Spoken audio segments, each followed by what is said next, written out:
Welcome to War Room, the official podcast of the U.S. Army War College online journal, graciously supported by the Army War College Foundation. Please join the conversation at warroom.armywarcollege.edu. We hope you enjoy the program. Make sure not to miss a single podcast and subscribe to A Better Peace, the War Room podcast, at iTunes, Google Play, or your favorite subscription service. The views expressed in this presentation are those of the speakers and do not necessarily reflect those of the U.S. Army War College, U.S. Army, or Department of Defense. Welcome once again to A Better Peace, the War Room podcast. I'm Lieutenant Colonel Ranjini Danaraj, a U.S. Army War College Fellow at Denver University, and your host for today's podcast on Afghanistan. This is the second episode in a three-part series we are doing on Afghanistan, a war that I believe warrants more reflection. Last episode, we discussed building armies. This one will focus exclusively on assessing them. Describing military operations, their effects, and whether they achieve their objective is required almost daily due to ongoing operations around the world, including some involving U.S. troops as they battle ISIS in Iraq and Syria, or involving billions of dollars worth of U.S. equipment to support Ukraine in the war with Russia. Without credible and accurate assessments, how can we know whether a strategy is working? Assessing war is a critical facet of the complicated civil-military relationship in the United States, requiring experienced tacticians to distill the art and science of warfare to often inexperienced civilians so they can make informed decisions about resources and strategy. Compounding the significance of the assessment is the often significant investment of blood and treasure. If American lives are going to be lost and billions of dollars are going to be spent, the American public rightly demands accountability. Some would argue that the military did not get the assessment of the war in Afghanistan wrong. Generals Dunford, Milley, and Miller are all on the record stating that once coalition forces left, the Afghan National Defense and Security Forces would deteriorate. The only question was pace. But recognizing catastrophe in the end, without recognition of all the indicators that preceded failure, is only so useful. The culture, process, and decisions that produce the common refrain for the military that this year is going to be different in nearly each of the 20 years of warfare are worth evaluating. Joining me today are Lieutenant General Retired Eric Wesley and Dr. Ben Connable. Lieutenant General Wesley has served on both the practitioner and policy side as Chief of Plans for the International Security Assistance Force under General Milley and on the National Security Council staff as a director for Afghanistan. Dr. Ben Connable served for 12 years as a senior political scientist at the RAND Corporation, publishing reports that included Embracing the Fog of War, Assessment and Metrics in Counterinsurgency, and Will to Fight, analyzing, modeling, and simulating the will to fight of military units. Gentlemen, welcome to the War Room. Thank you, Ranj. Good to be here. Thanks for having me. Lieutenant General Wesley, let's begin with you. You served on both the delivery and receiving end of U.S. military assessment of Afghanistan. What do you think contributed to getting it wrong? So you're open out with a softball there, Ranj. Your question is one that, it's the reason Ben wrote a monograph. It's the reason you're doing this podcast. So it's not going to be an easy answer. Otherwise, we wouldn't be diving into it quite this deeply. I think the first thing is we've got to acknowledge that we did get a lot wrong. We might have got some things right, as you noted at the top of the hour there, but ultimately the policy failed in some significant ways, and we can't divorce the military's role in it. So we have to acknowledge it and then acknowledge that we are a contributor to it and assess it. You're right. I was on both sides of it, so I would even include myself in that. There is some aspect of that we all own some responsibility for. So we have to get into it. But I'm remembering a quote from a staffer in the White House who happened to be an active duty officer, and he said to the President of the United States, he said, "The good news is there's nothing your military believes it cannot achieve. The bad news is they're over-optimistic in terms of the assessments of what they are achieving." So why does that happen? And I think the answer is partly human nature to want to achieve, which is good.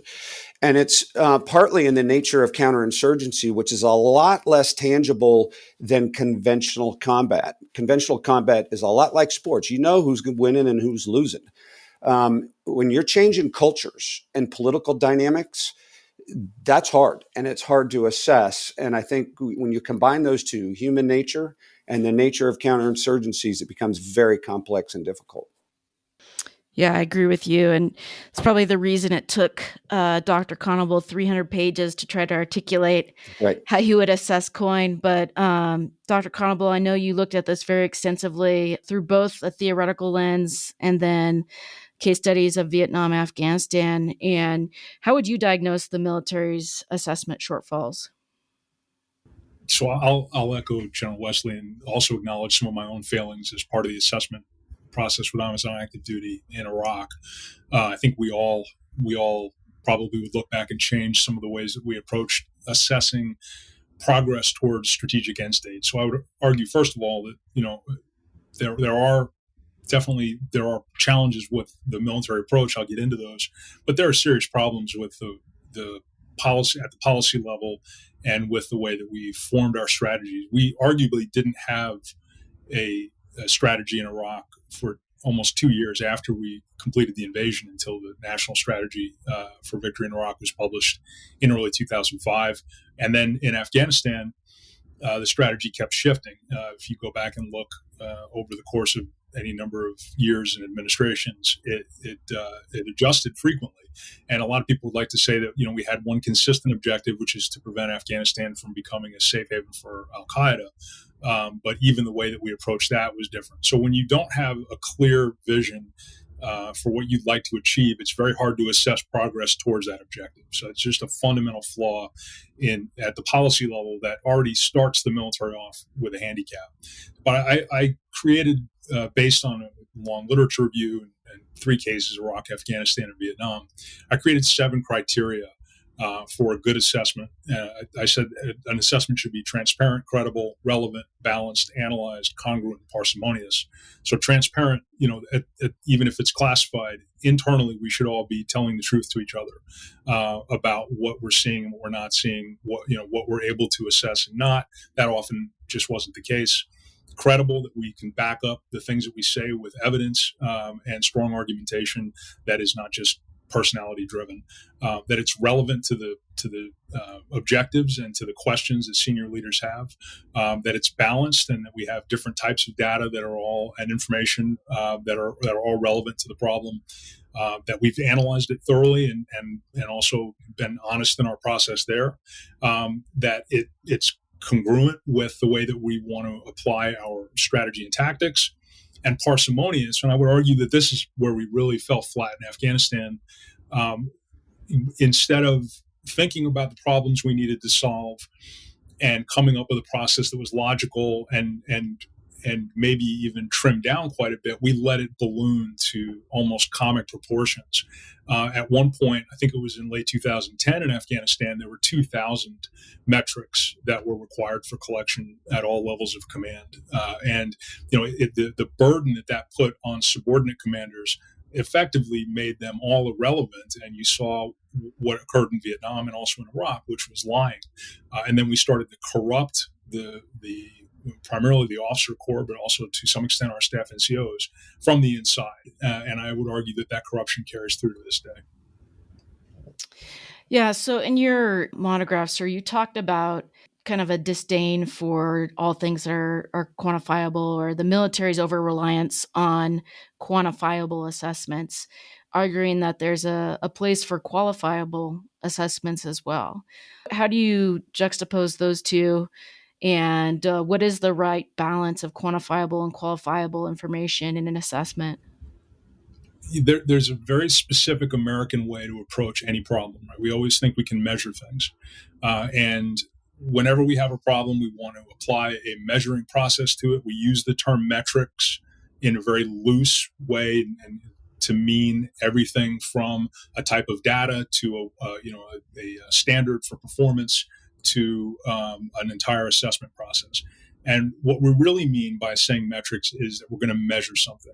And I did argue in that monograph, and I continue to argue now, that you cannot measure progress in a complex military operation the same way that you would measure any kind of contained and observable process, like running a factory. Yet we apply the same rules and the same methods to very structured and observable phenomenon to military operations. It's not a logical approach to assessing progress in a military campaign. It feeds that corruption that I talked about, that inclination to make up information and to pretend that we're seeing things that we don't. And then there's also this belief that numbers are inherently objective and more valuable, and words are inherently subjective and therefore less valuable. I'd be happy to get into that later after General Wesley's had a chance to chime in on this, but that is just patently not true. Ranj, if I could just reinforce something that Ben just said, the problem with metrics, in addition to being perceived as objective in a very intangible environment, the other thing that happens is when you establish metrics, they become the objective or the mission in of themselves, as opposed to the mission that you were given. And so you could become obsessed or consumed with the metric rather than the mission. Yeah. So if you're not collecting metrics, then what is the alternative in assessment? Dr. Connable, I know you discussed an approach that you characterize as contextual assessment, but how does that compare to what we were doing in Afghanistan? Let me start by saying that idea that you can't measure your way through a campaign is extraordinarily unpopular. And every time that I've briefed that to anybody or tried to teach it in a class, I get it's just to say it's not a welcome argument. So with that in mind, we do use written word. We do use narrative to build our understanding of what's happening in a combat environment. So I would argue, if you go back and look at Vietnam and you look at the district level assessments and the provincial level assessments that were written during the Vietnam War, a lot of them are available online at the Texas Tech University Archive.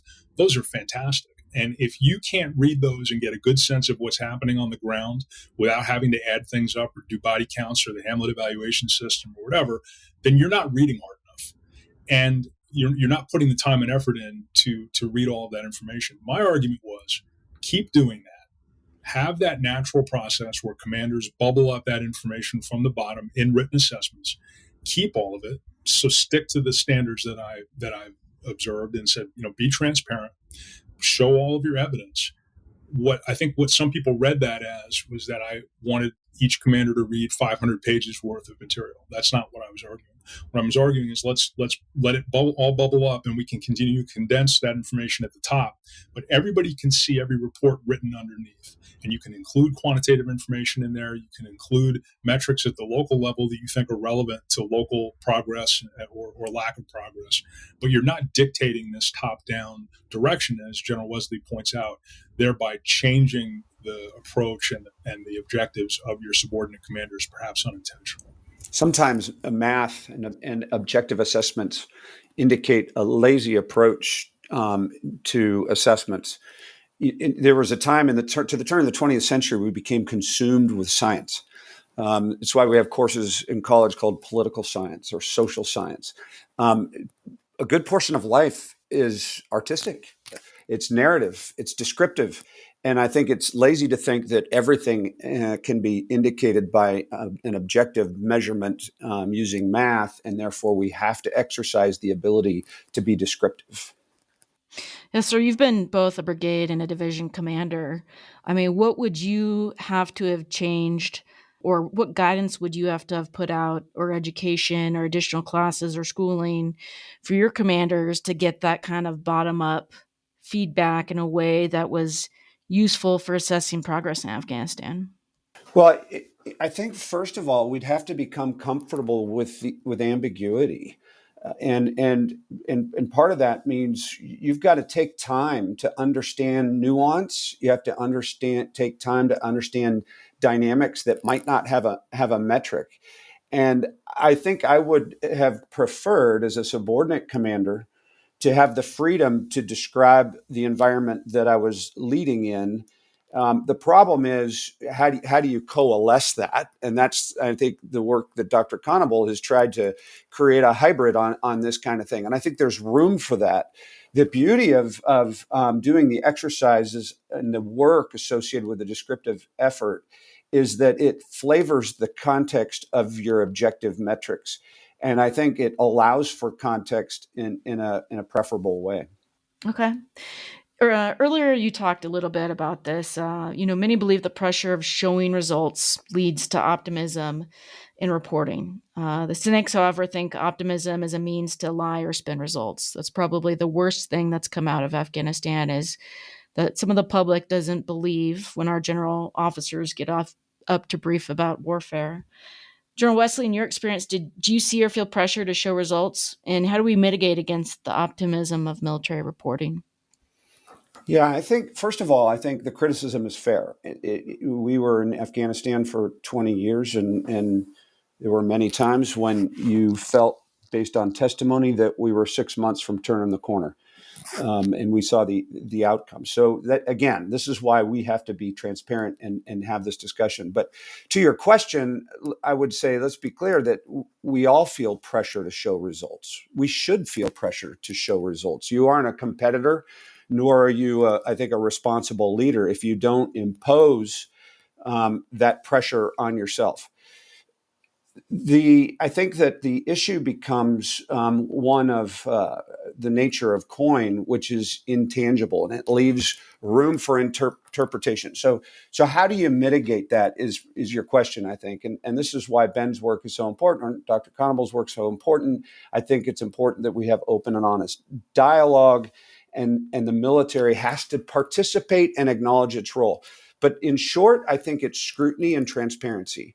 Dr. Connable mentioned several elements earlier, but we have to be able to scrutinize our assessments, and we have to be willing to be transparent, which means there might need I'll say this later, but I'll jealously guard the role of a commander, but to have scrutiny within his command so that there's a competitive aspect of the information he's reporting, I think would be healthy to the process.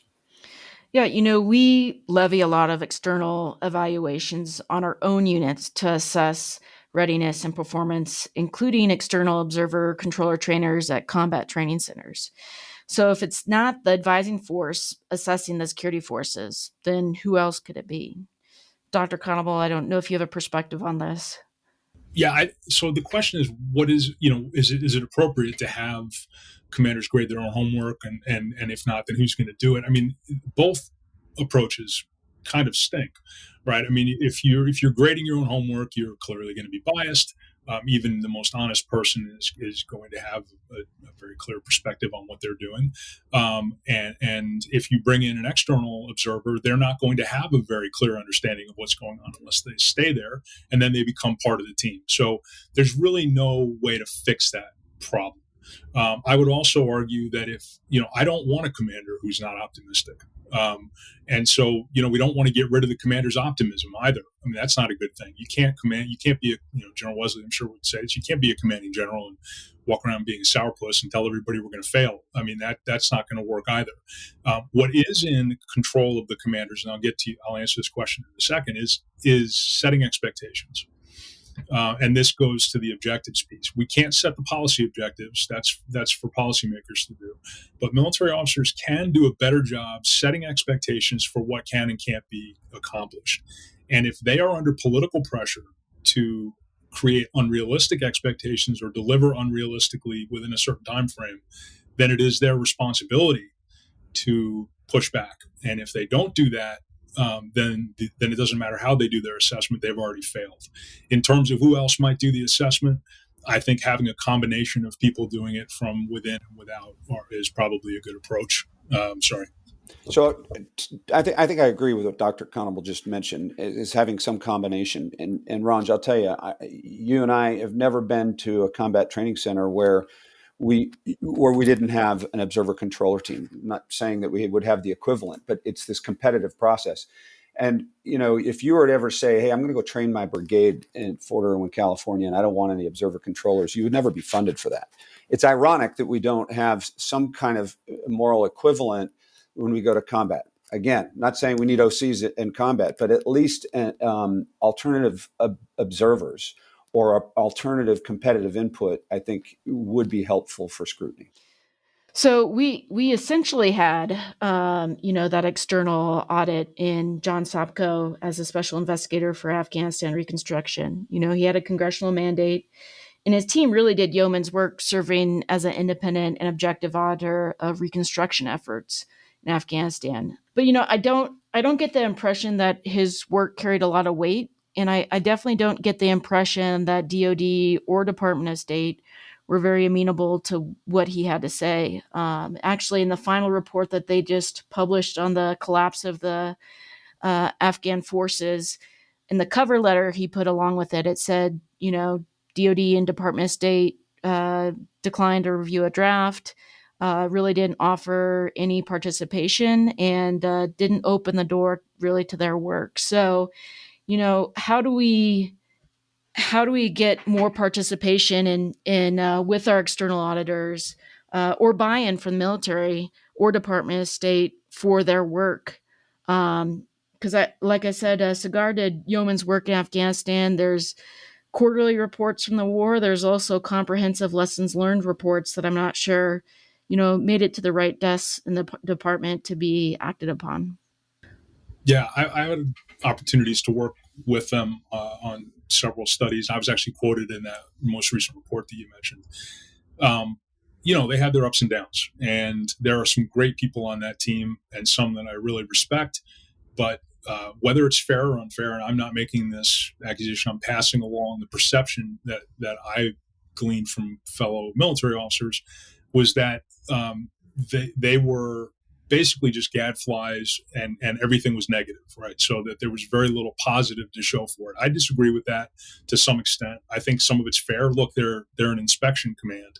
So, that's part that comes with the territory. The other criticism was that Sopko himself was spotlight chasing, and whether or not that's fair, again, not my role to argue one side or the other, but that did also turn people off. Now, does that excuse the Department of Defense or the military services from cutting them out of the process? Absolutely not. And so, should it have carried more weight? Perhaps. I think it did with Congress, and maybe that's where it counted the most. Yeah, General Wesley, do you have any reflections on that? Yeah, I was going to say I'm not sure it didn't carry weight. When I worked at senior levels, particularly as it relates to Afghanistan, you can bet the commander was acutely aware of what Mr. Sopko was saying, right? And so it had an impact on how he was going to make his case before Congress based on the reports that he was submitting. The question I might ask is, what if Mr. Sopko's role had been more transcendent? If as a brigade commander or a battalion commander, if I had a moral equivalent of a Sopko around, it might have created more competition in the views that existed. So, but I also acknowledge what Dr. Connable mentioned. There were some cynical. I remember getting on airplanes coming out of Kabul and looking in the back seat of or the seat pocket in front of me, and there was an advertisement. Report the infractions on the part of the U.S. military. Call this number 1-800 whatever it was, and so that can create a cynical view. And so you want to collaborate in that effort. And I'm not convinced if you look at it as the equivalent of an IG that there was a collaboration there that was healthy. So that could probably be improved. But I don't know that it was did not carry weight. I would somewhere in the middle. Yeah. Let's go on to the next question. We've been critiqued for not taking a long view of the war, largely due to year-long deployments, including the commanders of International Security Assistance Forces until the last two commanders. What do you think needs to change about manning, rotations, or practice to enable the military to have the right temporal reference for assessment, sir? Yeah, this one potentially could be one of your more important questions, Ranj. It's actually kind of painful. The coherence of COIN requires a longer set of continuities, I think, to be effective. The military leadership seeks to take care of the force, and that's what drives shorter deployments. And I by no means begrudge that, but the question might be, if the challenge is so deep that it takes decades in order to achieve outcomes, you might want to consider the objectives. If deploying for more than a year is too difficult, but yet we know, those that don't come home have a pretty difficult deployment. If deploying for a year is too difficult, but the cost of losing soldiers is sustainable, I'm not sure there is congruence there. So I'm not. What I'm suggesting is that I think that the coherence of coin requires an investment that oftentimes we might not be willing to pay. And I don't. We're willing to pay it in terms of casualties, but we're not necessarily willing to pay it in terms of deployments. And so there is no. Look, let's be clear. Culture, to have the concept that you're going to change culture is a pretty audacious and potentially arrogant objective, and it certainly is not something that you change within a year. And it certainly, even if it's possible, takes an extended period. So these short deployments create, I think, a very terminal view of the objectives and outcomes. And the natural tendency is to evaluate yourself on a 12-month period when really you're working on a 20 or 30-year horizon. So you've got incongruent objectives on the part of those deploying forces. So I said some painful things up front, but I think it has to be measured when considering policy. Dr. Connable, is there a way with the current Manning model to have a longer term horizon for assessment or to mitigate against, forces that show up, degrade the force they're assessing, only to, upgrade them through the tenure of their 1-year deployment? The way we do business now, no. I mean, I think we failed in Iraq, we failed in Afghanistan, and we failed in Vietnam, right? I mean, we just had these short windows. But I argue that in all three cases, it goes back to expectation management. 20 to 30 years, I think, is reasonable. I would argue 50, right? And if you're willing to make that argument up front, then that's an honest argument, right? So if you're going to tell the American people in 2001 that we're going to be in Afghanistan for 50 years, and you set that expectation, you're also setting that expectation with the Afghans. Right? You're telling them we are not going to run out of here. The investments that we make, we're going to stick around to make sure that those investments are followed up on. The security forces are going to get the patient, persistent presence that they need in order to develop properly.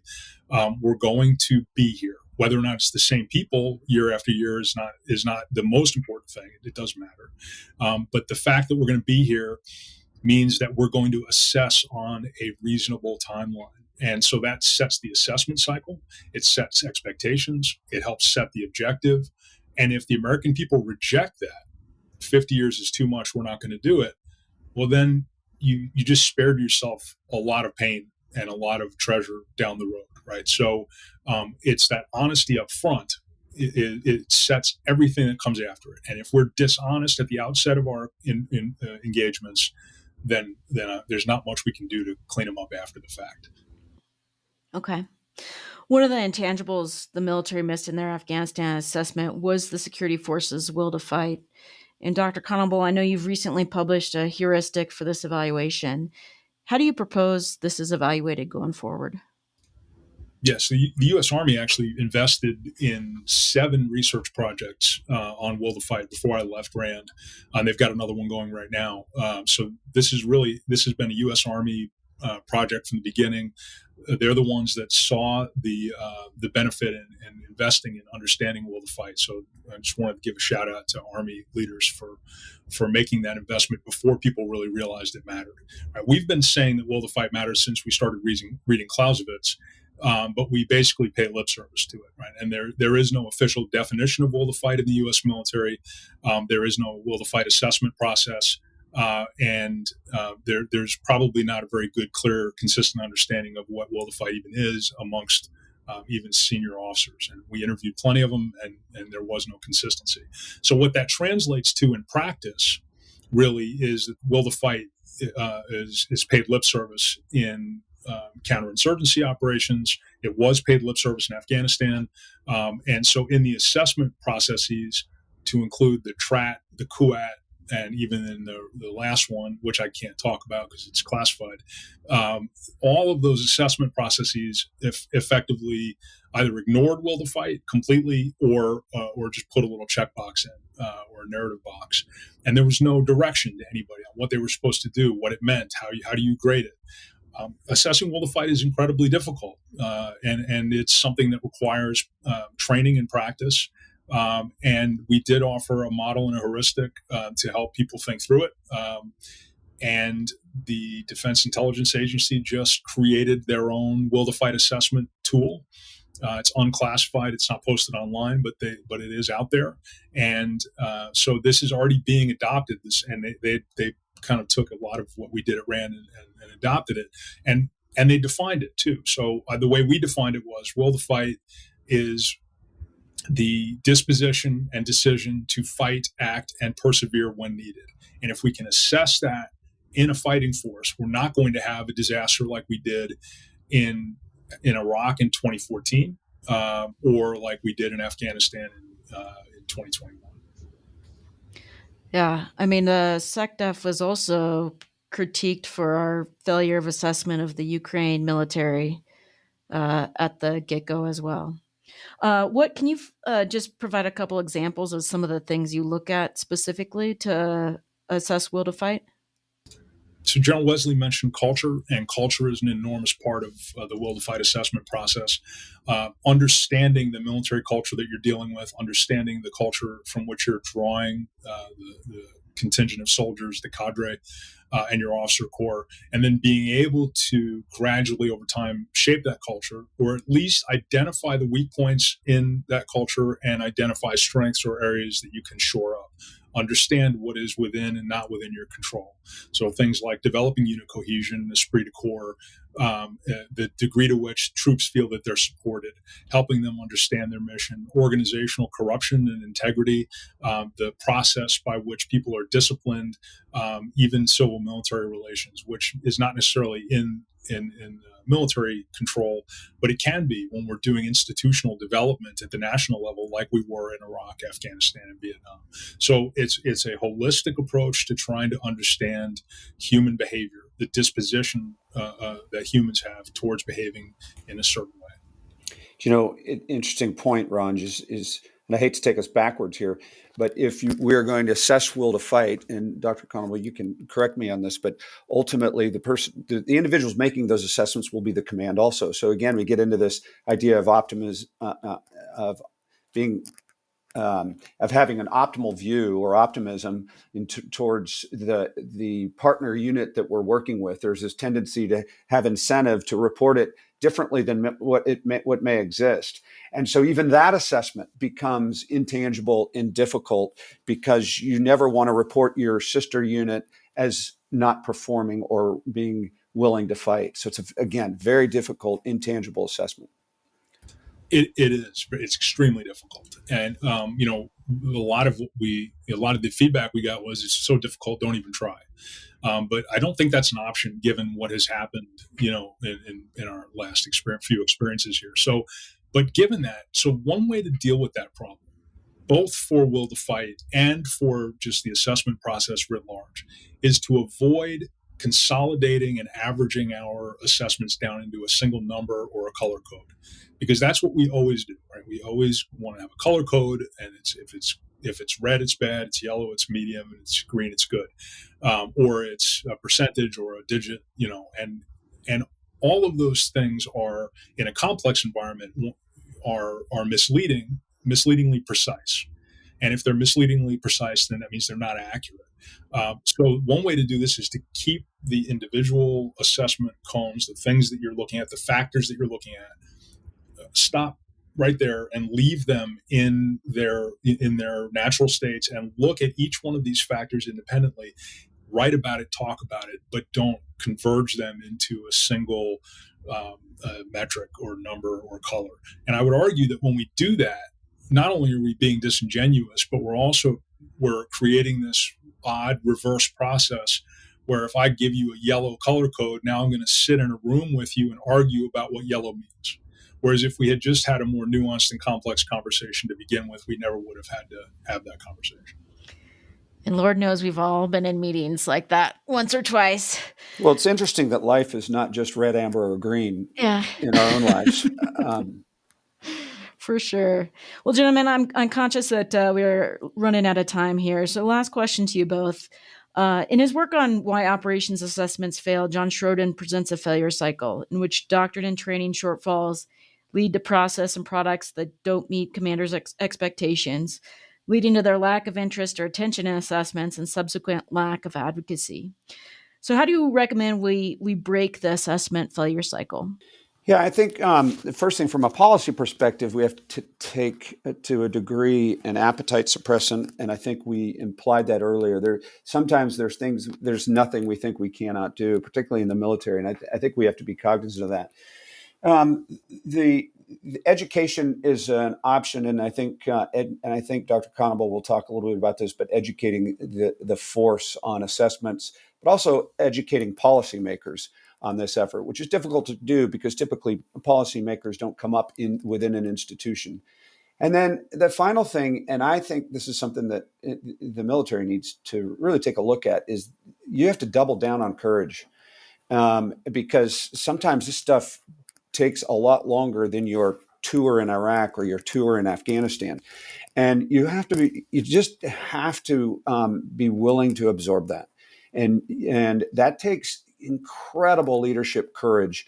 And I think we have to double down on that. I'm not convinced that we demonstrated that to the degree we'll need to in the future if we think we're going to take on counterinsurgency again in a large way.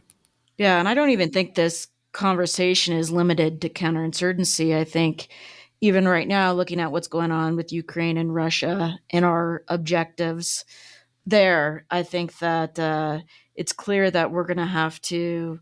It's going to take some further evaluation and scrutiny of our objectives, and then some honest assessment whether we can achieve that. One of the mistakes that we made starting during World War II, really, so Secretary of Defense McNamara was an operations assessment analyst in World War II, evaluating bombing missions and optimizing the bombing missions with quantitative formula, is outsourcing the assessment process. So to John's point, and I've spoken with John about this, quite a bit, is this idea that it's an add-on burden or task, and it's not something that is part of the process or part of the cycle. We have a planning process that has assessment in there, but really when it comes to assessment, we farm it out. We give it to an officer as a secondary duty, or we give it to a small team of people who are not part of the command team, or ancillary to it. That is, you're just teeing yourself up for failure there. And I won't mention the course, but I just taught at a command level course, or staff level course, where I taught the assessment class, and it was 2 hours out of the entire curriculum, right? And there's a zero sum game there. Do you spend a week teaching people how to do assessment? I don't think that's a good answer either, right? The trick is taking it away from specialists and stop the process of outsourcing and just make it a normal part of what we do. Actually take that planning circle, the cycle, and just actualize it, and make assessment normal, not something that's going to break you because you have to spend all your time on it, but force the staff officers to make it as a part of their routine. Fantastic. We have culture of that too, Dr. Connable. The S2 or the red team has been incentivized to portray something contrary to what the commander might want to hear. My red team was not always, my favorite staff officer, but if you build it into the culture, I think it's conceivable. Sorry, Ranj, go ahead.